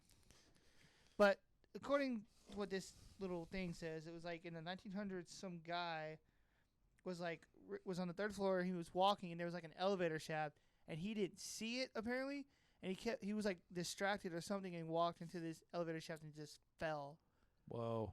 So yeah, apparently this hotel has had other instances too. So that's interesting because I think on my phone I have video of the elevator because it was a crazy old elevator. It was like the first elevator ever built. It's like that cage or whatever that like hauls you up. I was like, this is kind of cool. So I took a video of it. But that's probably where Don Larson stayed. Whatever, it's not the point. A lot of baseball players stayed at that hotel, buddy. But they have there's another cool thing on the baseball note. So there's this Colorado Vintage Baseball Association actually plays at the Gold Bowl Field where we're going to try to do the event. And I tried to reach out to them to talk a little bit about, and they just play old-timey baseball. They get dressed up in these old 1800 it's get-ups. Like the people who reenact a war, but they do it with baseball. Yeah. That'd be cool. Yeah, they have like the big old bats. Nobody has gloves. They have maybe like a little golf glove on their hand, but they don't have baseball gloves. I've seen that on YouTube. I watched a video of it. Yeah. They had those cool like long sleeve wool jerseys and stuff. Yeah, they got crazy outfits and it's just they just do it for fun. I don't know of any Texas Vintage Baseball Association, but they do it in Colorado. I do think it's cool though. Pretty cool to reenact that. Yeah. I could imagine now playing baseball without a glove. Yeah. And everybody gets a crazy nickname. The guy I was trying to get in touch, his nickname was Soda Boots. Soda Boots? Yeah, I'll give you some nicknames here in a second. Well, nicknames back in the 1900s and names in general it was just weird, man. I don't understand. Like I said, what was it? Sloppy Thurston, that was one of them. Dick Hand. Like that's that's his real name, but like that's not a good name. Yeah, I mean I would go by Richard, honestly. I mean, just saying. Yeah. Just saying you can do that. Yeah, if my name was I wouldn't allow for someone to call me Dick. Like, look, I'm not a fucking dick. My name's Richard, and that's it. You call me Richie, whatever you want, but not Dick. Let's see here. If I can get like some season recaps. Cuz like if you look up you can look up like funny, like you go like funny name baseball cards or some shit. You'll get like awesome like names, like funny names. That's where I got the Dick Hand from. Yeah. They got I don't know. I'm trying to find some of these silly names. Yeah, there's like Dan Shiny Shalek, Steve Lefty Northrift, Eric Switch Gordon. They call like every single person has to get it's like roller derby girls, how they all get the roller derby girl name. As you got to have a vintage baseball name apparently, but it looks super cool. And there was a really good NPR story done on them. This guy's name, are you ready for this? Yeah. His name was Johnny Dickshot. Well, don't change that name. You keep that name. Like there's just like how do you like this guy's name? Chicken Wolf, like. But are you looking at the vintage site? No, I'm looking at Bleacher Report, and I looked up like funny baseball names or / nicknames of. Dude, this guy right here. This is okay. You ready for this? This is like the best nickname of all time. Ready?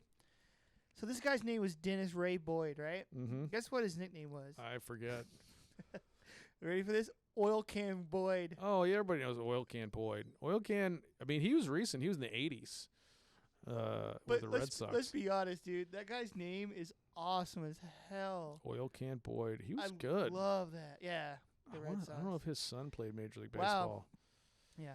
Dick Pole. Dick Pole, classic. But like, I'm sorry, but Oil Can Boyd will be the best of all time. Oil Can Boyd's a good one. Like that just sounds like that sounds almost like Sloppy Thurston, like a guy that just gets down. Sloppy's right up there. He's a top 10. Like a guy that gets down and dirty. You know, this guy's name is Sloppy. Shooty Babbitt. Shooty Babbitt. Yeah, Sloppy's just living a disheveled lifestyle, and that's good with me. What else was I gonna? I was gonna. At least his name wasn't Dick Can Boyd. Oh, I was like, how hard are we gonna go in the Pecos League this summer? That's the other question. Like, I would love to go to Destroy Pecos Orbison. League game. That's what we got to figure out. We got the Austin Weirdos. There's also that team that's like outside Austin, but it's was it? Hold on, man. Let me look it up. See, this is how prepared we are. We're pretty prepared. Yeah. Let's go teams. Maybe they got a map. That'd be great. Yeah, if you go to the website.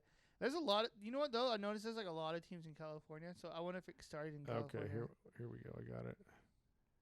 All teams. Because the team I was looking at was like, there was Austin Weirdos, right? Oh yeah, Weimar. Weimar, yeah, that's the one I'm looking at. I didn't know Weimar had a team. That's awesome. It's honestly like the same distance I think Austin, it is from here to Weimar. Austin. It's like an hour and a half. So we could go to either one.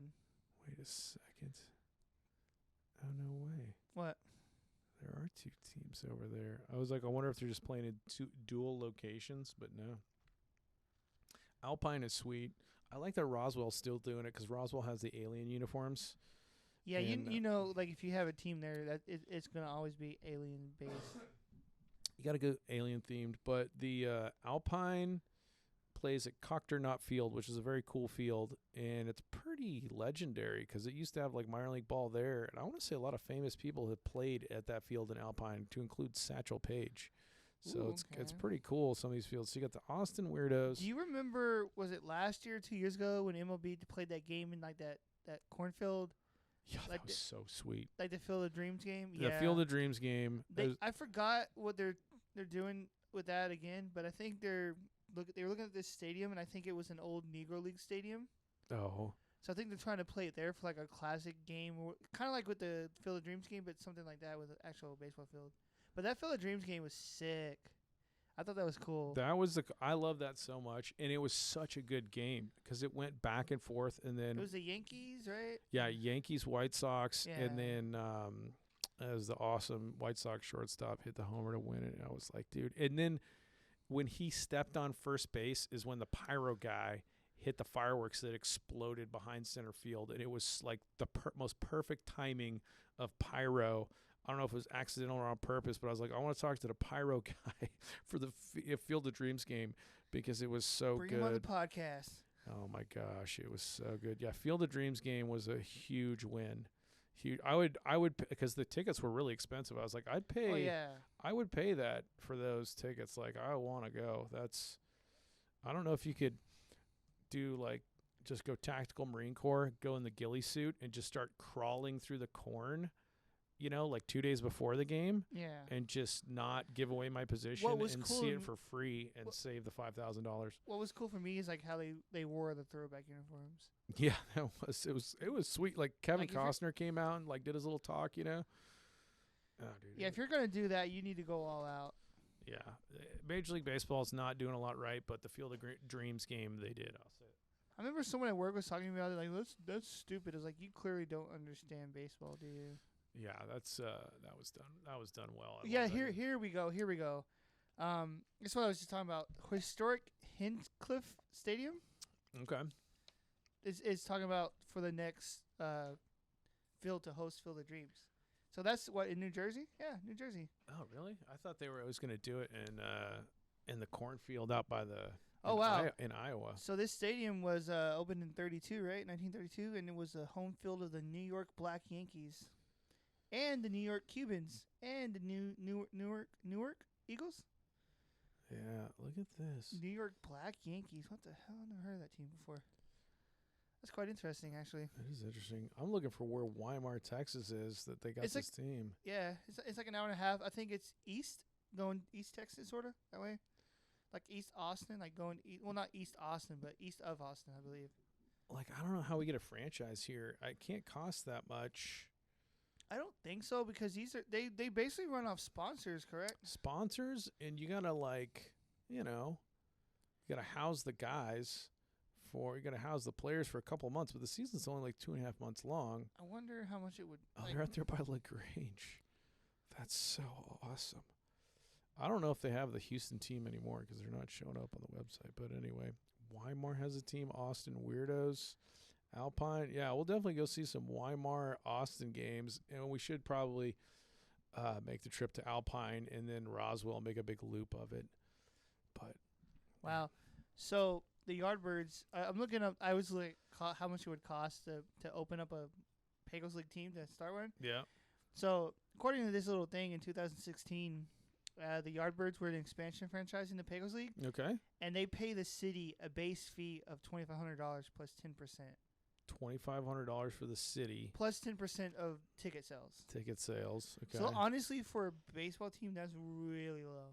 that's cheap. But then the players get $80 a month, so that's probably coming from like the sponsor money Yeah. on the outfield wall. Yeah, or maybe possibly the Travel's going to be a big cost. Gas. yeah. Summer league, we used to do 2 big airport vans. You get the whole team in 2 vans. I wonder if there's a salary cap in the Pecos League. So if your team was balling, you could pay your players more. Maybe. Because I don't know how that works. I guess you would obviously try out, but There is like a little track. do they have trades and stuff, or is it just like Yeah, this is the team we're running with? You know, we don't trade players; we just build teams, and this is the team. I think that would be fun to do some interseason trades, just for fun, just for press coverage. We're trading Dick Hand for Sloppy Thurston Yeah, and that's a pack of cigarettes and a case of beer. that's another. The best trade was the guy who got traded for like 1,000 pounds of catfish or 500 pounds of catfish, and then his first game in the Texas Louisiana League, he threw a perfect game. That guy. All for a fucking fish. For fish. He was pissed too. I read the article on that guy, and I batted against him when I was with the Crickets. Oh, okay. In your that- minor days. Yeah, in the old days when I was independent leaguing it for like 2 months. But this guy had a really good article. And he was a pitcher? Yeah, he was a pitcher. I mean, he played Well, the minors. I think he was. Well, a that's right. Cub You said he system. threw a no-hitter, so obviously he'd be a pitcher. Uh, Can you imagine if he was? And he's like, yeah, the first baseman just stepped in for a game to pitch and threw a no-hitter. yeah, Cranbuell. Yeah, this guy is. See, the 26 listeners may not know that you were a minor league player at one point. Oh, and I was terrible. Dude, I remember when I first met you, and you told me your name. I was trying to find like your stats on the internet. Like, you know, I was like, Ernie Granville, minor league player. I really couldn't find a whole lot. Now there's only one season with the Crickets. You Oh, got that was it? ERNIE Granville. You can see I hit.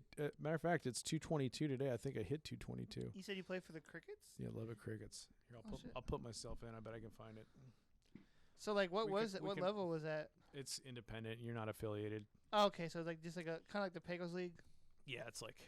It's funny your name comes up though. Your name is spelled EAR, right? But I guess I could say we got paid bank. I think it was like league minimum was $600 a month or something. But I was getting paid below league minimum because you can do that. This is a lot of 22s. Yeah, so just go to Baseball Reference, Ernie Granville. It's legendary stats. So today is February 22nd of 2022, and I hit 222. So I don't know what that but what- means. If like- we're about to get struck by lightning, I played in 22 games, and I batted 222. Are you serious? Yes. Oh wow. So Maybe- a lot of twos there. I had 2 RBIs, 2 stolen bases. Or maybe somebody were like, "Hey, I remember that guy. Call him up, see if he still wants to play." They called me Moonlight Granville because I never played. I was always like a pinch runner. It's like Moonlight Graham. Okay, so you had your cool little nickname. Yeah, but that team had some dudes on it. It was kind of funny. There's so many funny stories, but I think we'll have to save that for the next podcast, the Lubbock Crickets and Independent League Baseball. And we can roll into Destroy Orbison and what you know about these dudes. Well, I don't know the whole band. I know the drummer actually. I met him on Facebook. His name is Jason Perez. Okay. Right. So he added me like last year on Facebook, Okay. and I just thought he was a music guy. Like, you know, he was in the scene, so I added him. And I randomly saw him post something about something his dog or something, and on his post it said San Antonio, Texas. Like, holy shit, I live there. And I commented like, dude, I had no clue you live here. Like, what's up? We should hang out sometime. And he's like, sure. And then so like we were talking, and I was like, so what kind of music you into? He goes, oh, I like punk. And I goes, I play in a band here. I was like, no way. And he told me about his band, and then yeah, that was that. They're pretty good. Yeah, I like him. Yeah, I like them a lot. They get like. So I want to tell him, hey man, Studio. I'm gonna actually send him a link to the podcast. Hey, we did a little segment talking about Destroy Orbison. I want to know the best venues. Of course, it's COVID. Nobody can like go to these tiny little DIY places anymore. Shows actually is still they're actually happening again. Even like Fitzgerald's was kind of like he could go up thrash there for some shows.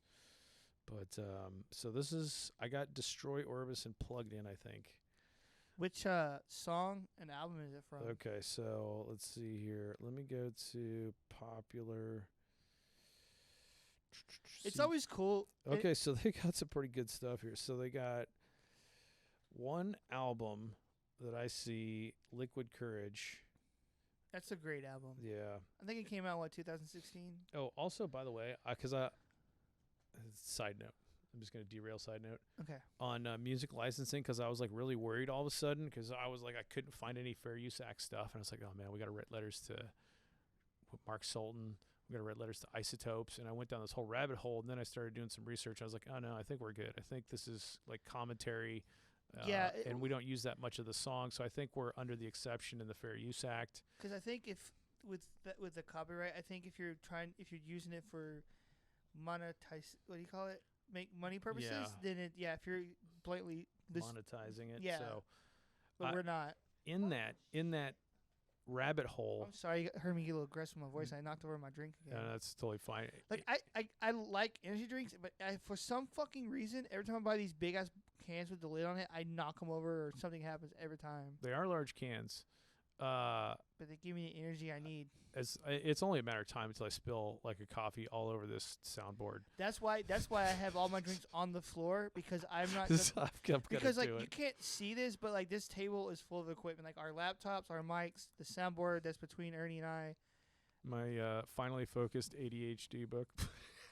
So perfect. I just noticed that. So I can't concentrate on anything. That makes sense why you bounce around so much on topics. I'm not. I don't think straight. Because like for me, like I bounce around a lot on a tangent because I'm thinking ahead. So I'm talking to you about the color blue, but in my head I'm thinking of hot dogs, right? Yeah. So that's why I'm just like, I like the color blue. Hey, hot dogs are great. That's how I think. And the other thing I was thinking about, because I texted this like to some friends and people I had worked with, and I think if they listen to the podcast, that they would be like understand like how hard it was for me to maintain my concentration and or be professional. That's like the first thing I thought that they would think. But then if they were here and they could probably answer, they would be like, "Bro, you weren't that professional anyway." Oh shit. Well, the people that have listened to it, like my wife's listened to it, some other people at work, they said they like it. Well, we're grinding on. So with it. they didn't mention nothing about you tanging off a lot. So. They probably just accepted that I'm a lunatic, and they expected it. Maybe they were like, "That Ernie guy, like, what's he like?" I'm like, I don't know. He's a nut. I don't know. I'm scared. Don't turn your back on him. He's a nut. You'll never know what he'll do. So yeah, but that's what I changed it. But in that research, I realized Fair Use Act were good, but I found a really recent Isotope song, and it's like from 2 years ago, because the last thing on Spotify is from like 6-7 years ago, 2 years ago, and it's griping about the MLB meddling with rules. MLB, the idling hand or some shit. Yes, that song's badass. Yeah. Like the silent hand that's meddling. Because like if you don't understand baseball, you heard that song, like what are they talking about? But it's blatantly out there. They need to come up with another album for the Universal DH. It's like the silent hand is meddling. There's a video where the singer is wearing this shirt. It has a bunch of different team names on it. It's really fucking cool. I think it's an American League East shirt, because it has like New York, Tampa, Toronto. I think it's an American League East shirt, but it's badass. Oh man. So they're from Vancouver, correct? That's what it was saying on the Spotify. So I'm like, who do they root for? I guess you're just Jays. Canada's just Jays. Yeah, now. or like, are they going by region? Because if they're going by where they live, the closest would be the Mariners. Would be the M's, but then that's American, and you can't do that as a Canadian. Yeah, so you're probably like, it's all Jays. Go Canada. That's what they're saying. Secretly, they're like, please bring back the Expos. I've decided I'm an Expos fan. That's the only way I can. Because people will not be happy enough with. Isn't it weird though? Like you don't think about it until they moved and you're like, fuck, I missed the Expos. The Expos had Vladdy and Pedro at the same time, and it was glorious. Vladimir Guerrero was also that guy. Didn't even use batting gloves, man. Just straight hands. Oh, Vladdy, so great. And absolute cannon. You did not run on that arm. Let's see here. Actually, the Expos had so many great arms. Ellis Valentine and Vladimir Guerrero. If you thought you were going to I'll take that extra base, I'll go second to third. And if you're getting hosed, you're getting gunned down. What is that move called? Like where you catch it? It's called the crow hop, right? Like right before you sling that thing. Yeah. Right? You do this and then, woo. It's they were so talented they didn't even need to crow hop. They just pick up and go. I remember because a lot of people use the crow hop for like to jolt the ball. You know what I'm saying? I'm gonna remember this wrong, but this is the way I remember the first time I saw Vladimir Guerrero on television. Of course, the Braves had TBS. They televised all their games. So it was Expos at the Braves at Fulton County. And I think Vlad was a rookie. I'd never seen him. And the ball was, in the corner. And I can't remember if he, was just camped under a fly ball and the dude was tagging it second. Because I kind of feel like that's what it was. But it could have been like a triple situation where the ball was hit in the corner. But he was way in the corner, and the announcers knew what I didn't know. They were just kind of this is a guy you don't want to run on. They were just something you got to be real careful. Vladimir's got a good arm, and he hosed it from right field corner to third base and got the guy. And I was like, oh, they weren't kidding. That dude has a cannon. They also had Larry Walker, too. Yeah, Larry. But I don't remember if he was, in form yet with them. Yeah, they had because he went to the Rockies. And he was Canadian. Correct? Yeah, he went to the Rockies, but wasn't he he's a Canadian guy? Matt Stairs is Canadian. Yeah. I do remember as a kid though Larry Walker with the Expos. I'm sure. Or the Rockies. I remember him. Yeah, he was with the Rockies. That's where he came into the form. Expos. Yeah, he was a stud. He was of course, so good. With that field, anybody can hit there. They made the dimensions longer, so it's still kind of a shot. But yeah, high offense there at Coors Field. Oh, I also got some footage of Coors Field driving around Denver just because. I almost wore my Expos hat today, actually. That'd have been sweet. I love that hat. Expos hat's so good. I'm not a huge fan of the white front, but the Expos it just pops.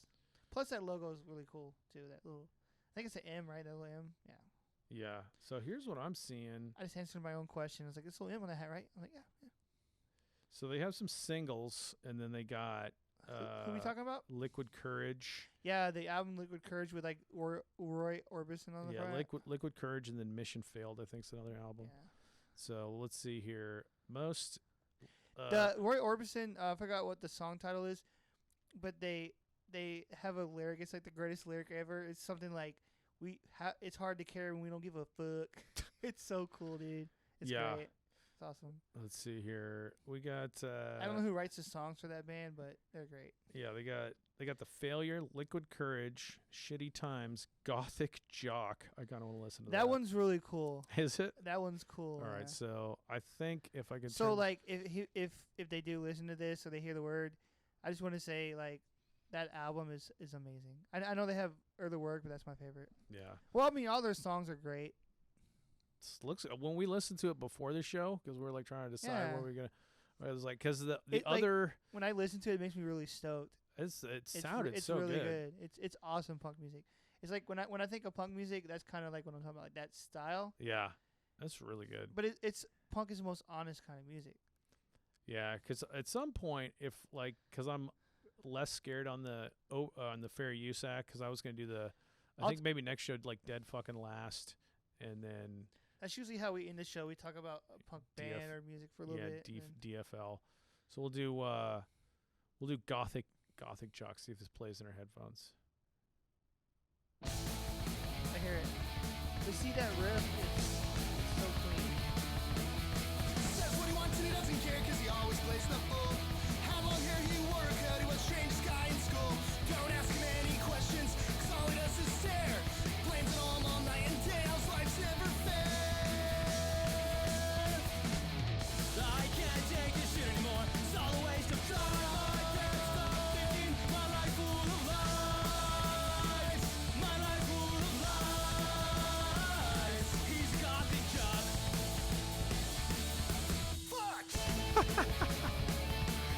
I love guys that. I are- love. these I love guys that. are I awesome. love that random fuck. The coolest thing though, there's like a lot of cool things going on with that song too. That's really cool. I like the alternating vocals. There's two different Yeah, that's singers. sweet. That's sweet. I think also like everything works well. Like the drumming's great, right? Like Yeah. that beat goes well with the music, and then also the voices fit with that sound too. yeah, these guys But are you good. gotta admit that random fuck. Like it's a great like that This is album. what I always said I've listened about. to the album. So I was at work the other day, and I so for like the last 3 hours of my shift, I listened to the album the whole 3 hours on repeat. I just Oh, listened man. to it. Like I don't know. I heard it and it just was like it connected with me. Dude. It was They're like, so good. This is Yeah. my like thing on musicians where it's like, okay, like 10 out of 10 stars on the name, Destroy Orbison. I don't know who came up with that. That's awesome. But then yeah. like music talent wise, like how is anybody better? Like you just get to a level where you're so Well, see, professional, like- it sounds so good. Like that just sounds I awesome. think sometimes with punk people like don't understand like people like this stuff's easy like simple riffs and all that. That may be true, but like you have to put all that together. You know what I'm saying? Yeah. I mean, Like when you're drumming, you have to time it. Like I'm a bass player, so as a bass player, I'm listening to the drummer, right? So if the drummer's off, then I'm gonna be off. But yeah, like it's not the craftsmanship. You got to understand how to work well together. It's not like I'm a badass guitar player, yeah, but what if you can't play well with others? It doesn't work. But man. it's a great record. They're good. They're really good, and that's why I always wonder. Like, you'll go to like some coffee shop and you'll listen to somebody. It's like I We can't should, I can't identifiably tell the difference between like local artists that I'll see and like somebody who's insanely famous making millions of dollars. I was like, they sound as good. I think like Sometimes, Destroy Orbison should just move to New York and like do like 10 gigs out there. What I and think see if is they're, like next time they play a show, we need to go. We need Oh to my find. god! And that's what when you listen to this music, that's the best part about punk is the show. yeah, Like imagine how fun this fucking gig is. and plus the people too. The people are always cool in punk music. God, it's so good. By the way, something is unplugged, and I don't know what that is. In Oh front no, of me. no, this thing. Yeah. That's the speaker. Okay, I was just like, we've been talking here this whole time, and No, we could just go. Nothing's stopping us. So still appears to be still recording. Who knows? let me take this brief moment to say that 97.9 The Cat is sponsored by The Sun. We're sponsored by anybody. I was thinking up a sponsor the other day. We're at 137. We'll do Good. a few more songs, and then, I mean, I probably shouldn't have added the UFO segment. I forced that in there, but I just See, like that's if I the- don't get back to UFOs, then what? That's the what beauty about this podcast. It's just raw, right? It's like It's punk. just- It's like punk. Just fucking It's put it just up. so good, is what it is. All right, let's go back to the Liquid Courage album, and then we'll go to. So we got Liquid Courage and then Mission Failed, but we'll do Liquid Courage as the 2015 album, which is gold. Yeah. So Gothic Jock was great. You got Sugar Bomb, Control Freak, Forgotten Memories, Better Days, Snap, Some Things Never Change. Forgotten Memories is a pretty good song. Okay. Well, I mean, I every kind of song. want to do Some Things Never Change because Go for it. You like the title? I wish baseball was one of those things. It's But de- MLB meddling is Some Things That Never Change. it's definitely an album and band that rips. Like when you Okay. hear it, you're like, Let's fuck go it, Some dude. Things Never Change here. I remember cruising down these streets with the music blared fucking loud. It made mom lose her mind. My dad was always proud.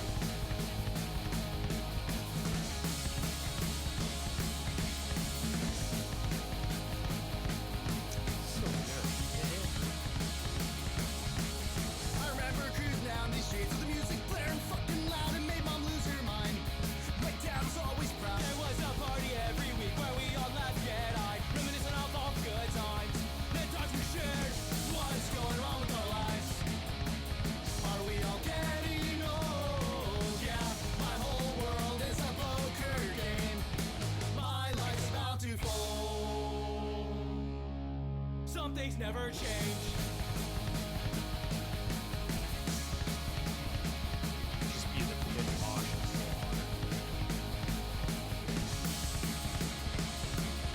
This is like so My much friend, we'd sit louder around and live. drink. We drink ourselves to fucking sleep. I didn't mind. We had such a good time. This is really the end. Are we all going separate ways? Is this goodbye? I'll never change. What's going on with our lives? Are we all getting old? Yeah, my whole world is a poker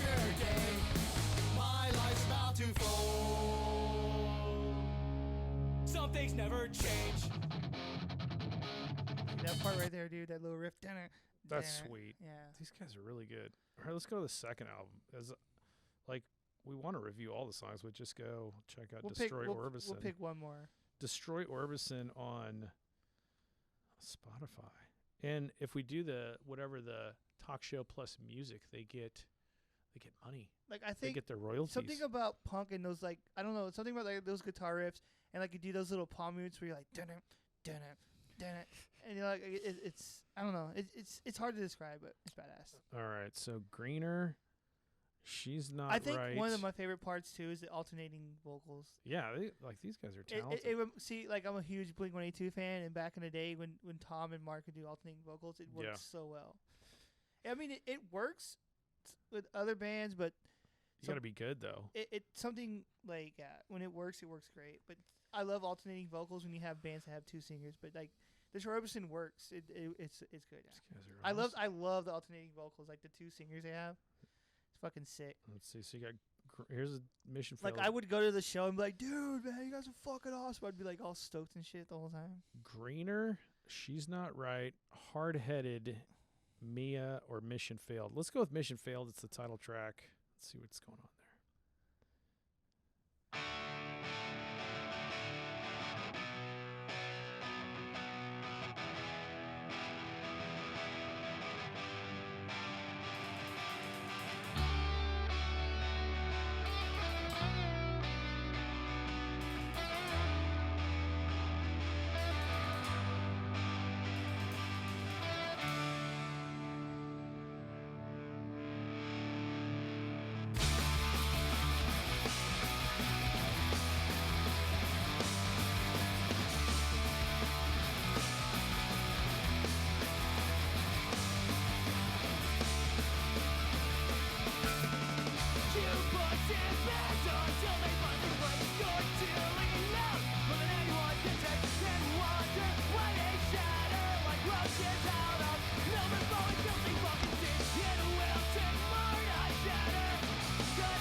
That was sick, right? These guys are great.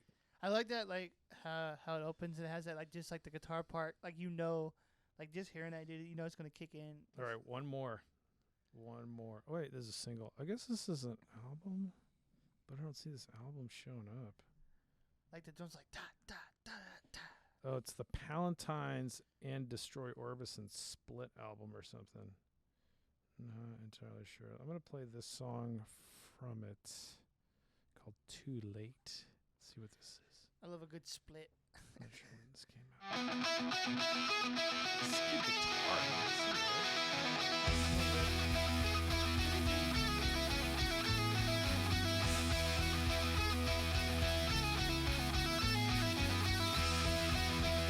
Like you hear that little hi-hat.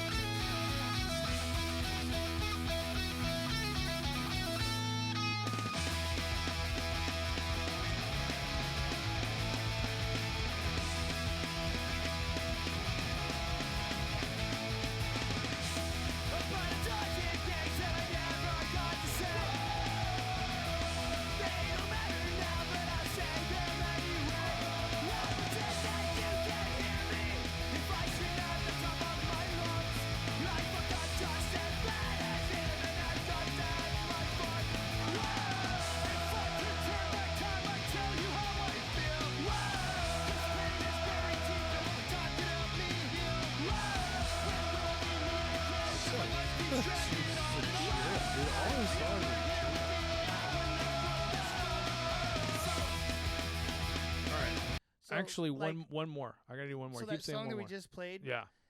I think my favorite part of that song is the drums. They have that. They fucking pop, right? Like Dude. pop, pop, pop. They have that nice, clean popping sound. This one's a 2021 single last year, making stuff, cutting stuff in the studio. It's called Dick. Talked about a lot of baseball players with the name Dick today, so we should finish with this one. This is crazy how that tied Dick in. Shot approves of Dick this song. Hand. Dick Hand and Dick Shot approve of this song. This is called 2021 single Dick. All right. Let's play that. Who is he? He's an asshole, sir.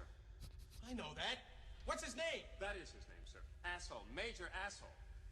And his cousin? He's an asshole, too, sir. Gun is made first class Philip Asshole. How many assholes we got on this ship anyhow?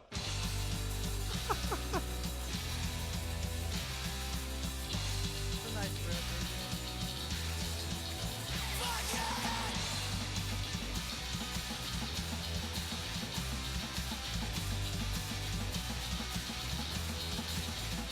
I've avoided this for a long time. I'm being pressured by the drive. The fear that I'd be someone like you. It's tearing me all up inside. Can't quite put my finger on all the shit I know I'm doing wrong.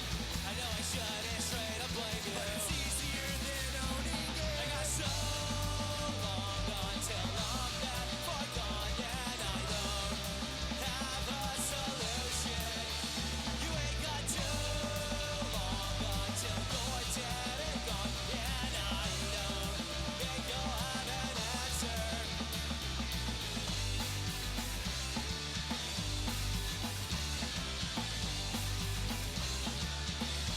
They're the only thing I care about. You didn't give a fuck when you threw them out.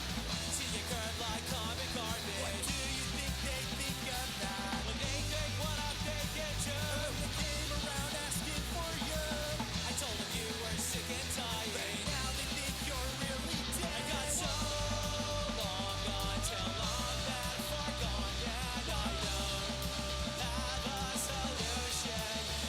You ain't got too long. That's so good. These guys See, are awesome. They have those cool alternating vocals that I keep talking about that I like, and that's a nice like badass little guitar riff too. That little. Yeah, I mean, I'm genuine. Like, we're just putting on music that we like. Like I don't know. I don't. But I didn't know anything about these guys. And Yeah, they're I don't awesome. know what you call those kind of riffs. So that style, but that little. All right. Yeah. Destroy Orbison show, Pecos League game. Pecos League games. That's how you live life in San Antonio, Texas. On the way to the Pecos League game, you just blast Destroy Orbison. Just go. That's good stuff. But what's really cool is like from 2015 till that recent track, it Yeah. sounds great.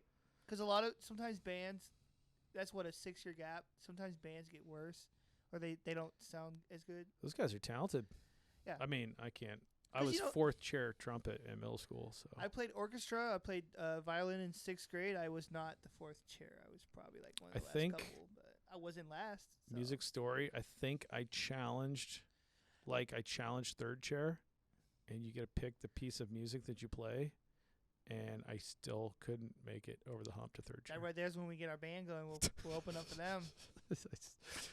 I have no musical chops, but You don't need to, buddy. We learn along the way. where are we at? We got a long show, but I filled it with my hot air. We're at 148. See, I'm a bass Anybody player. does anybody make it this far? To 148 minute? I Yeah. think the hardcore fans do. When they listen to it, they're like, I don't skip. I don't take no minutes off. And think about it. Think about this too. We're literally just talking straight for this long. We don't. There's no sponsor ads. There's no. We're talking break, straight, and I don't like getting serious ever, but the Universal DH, I tried to keep. I mean, You tried to provide facts. I and try to backup. provide the like legitimate arguments, but I'm just dying. Like I learned in English class, if you're gonna have, you need facts to back up your claims. I have no facts. It's hog shit. I'm gonna just throw that S word in there. I can't. Nobody's gonna listen to this that cares. Like no real journalist probably or MLB. They're No. just gonna go forward. Yeah. Life is good. We don't have pitchers hitting anymore. And I'll say it again. They're losing something and they don't even know it. So that sucks. But we did cover that. We covered UFOs, T-ball, motivational speaking. See, Destroy Orbison was probably the highlight. Other than my hot air is terrible. We just need to do more punk. while what's his face coach is breaking it down from a fundamental standpoint, you are all about championships. break them down. It's like if we do not compete for a title within the first 2 years, you're off the team. Yeah, I mean, You will be blackballed from any kind of organized baseball, softball, whatever, t-ball yeah. for the rest of your life. Technically, you can't really tell me 5-year-olds can't do push-ups. And they're crying anyway. So they're like, "Oh, you're making our kids cry." It's like, well, kind of, they had it coming. Because they're not that good at As t-ball. Uncle Larry would say, "I'll give you some cry about." They need to get better. Right?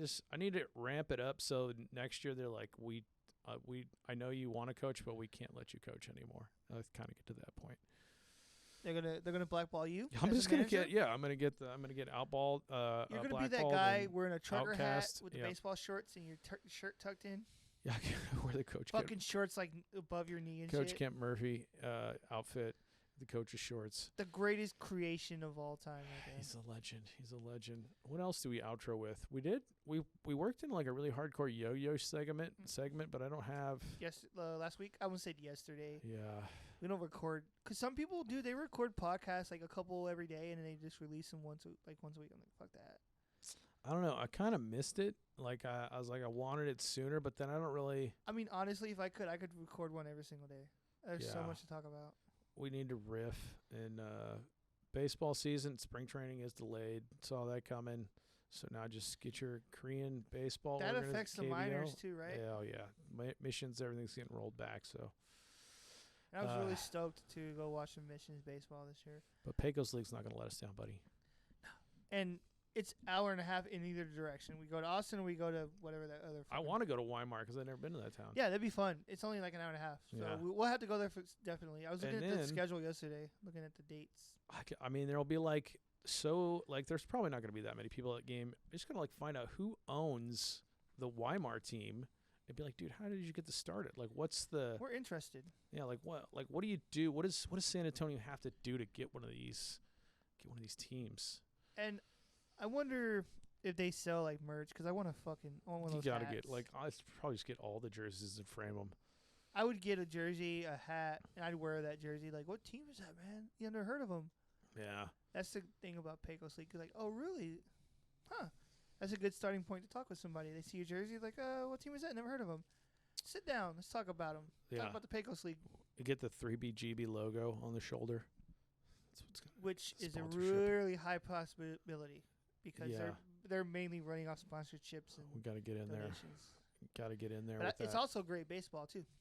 Yeah, right? Because Because I think some people think that independent leagues are just a bunch of older dudes. It's like, no, it's not the case. any baseball is good baseball, I say. And like independent leagues always you get the guys on the way down, the guys on the way up. Not everybody's awesome. I certainly wasn't, but like some of those dudes got signed to You made it. contracts, and some of those dudes were pretty high draft picks floating around those leagues. So I you didn't never make know. it. You never know who You you're gonna made see. it to the minors. I didn't make it out of the fucking baseball field out front of where I used to live. Oh man, I yeah. never got any looks, no offers, nothing.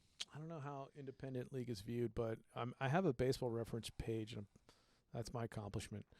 But we'll bump it out, Earl, and then we'll get ready for, fourth floor Nakatomi Towers, 3BGB episode 4. We Brought got a to lot you- of twos, though. brought to This you was a by crazy 97.9 The number Cat. episode. Something about this episode. I think accomplishment for this podcast is the fact that we're still number one in 97.9 The Cat. We are the leaders. We're definitely We're number one. the number one team. The execs can't get rid of us. So- We're too valuable. When we released like the test episode, that right away took us to the top. All right, I'm gonna fade into it. I think I pushed the right button.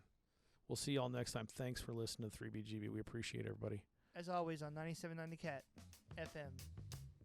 Yep, there it is.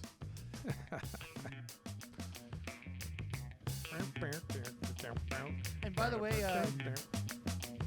that episode was dedicated to Sloppy Thurston. So I'm gonna play with it. Bobby, Sloppy Thurston, we love you. Listen to some funk on the way out, y'all. Just let that run for a minute.